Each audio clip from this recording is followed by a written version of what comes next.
So you've just bought the pre-constructed Kano Blitz deck and you want to improve it without breaking the bank. This video will be going over some of the quick upgrades that you can make to this out-of-the-box deck for about $25. We'll be adding some affordable equipment and key cards so that you can have a more powerful list for a reasonable price. If you're new to Flesh and Blood, I advise that you use more budgeted upgrade decks before you decide to invest in expensive cards like legendary equipment pieces. I'm going to be using Card Trader as my price guide for this video, although I recommend that if you have local game stores with singles around you that you shop around there first before buying online. But with that, let's get into the list. We'll begin with the equipment, and for this deck we've got 4 different pieces. The first 2 are No Rune Boots and Spellfire Cloak, which serve to fill out our Arcane Barrier package for the mirror match. Then we've got the Iron Rot Gauntlet for the non-arcane matchups as it blocks for 1, and we've got the Ragamuffins Hat. This card allows you to manipulate the top card of your deck with a bit more control than the Talismanic Lens, usually putting a 0-cost spell on top of the deck so you can play it from Kano's ability and kill your opponent on their turn. Moving on to the main deck, we're going to first remove the 2 red Timekeeper's Whims and replace them with Blazing Ether. This 0-cost spell doesn't deal any damage on its own, but instead scales with how much damage you've already dealt in a turn, making it a great combo finisher. And in order to help play the Blazing Ether consistently,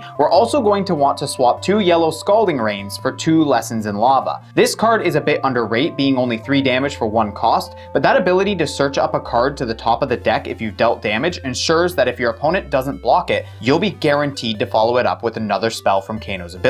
Next, we're going to trade the 2 yellow Voltic Bolts for 2 Sonic Booms. This spell also pairs well with the aforementioned Lessons in Lava, as if it deals arcane damage, you get to banish the top card of your deck and play it with reduced cost equal to how much Sonic Boom has dealt. If there's any card in the deck your opponent will want to fully block with Arcane Barrier, it's this one, as it's pretty terrifying to take 3 and then have it followed up with something like a red Voltic Bolt for 5. Then we're going to throw out those yellow zaps for red Ether Darts. Kano wants to use red spells for damage and blue spells for pitch, meaning that yellow zaps don't fit either category. And so Ether Dart is just better as it deals 1 more damage. And that damage can be dealt to any target, which is important in matchups with allies like Dromai's Dragons. Finally, we'll swap out the 2 blue Prize with 2 Gaze the Ages. This non-attack action fits every role we need it to, being a blue pitch, blocking for 3, opting 2 to set up the top of your deck, and if you're playing it after another non-attack action, it returns to your hand after playing it. This lets you then pitch it to activate Kano's ability to play the card you opted to the top.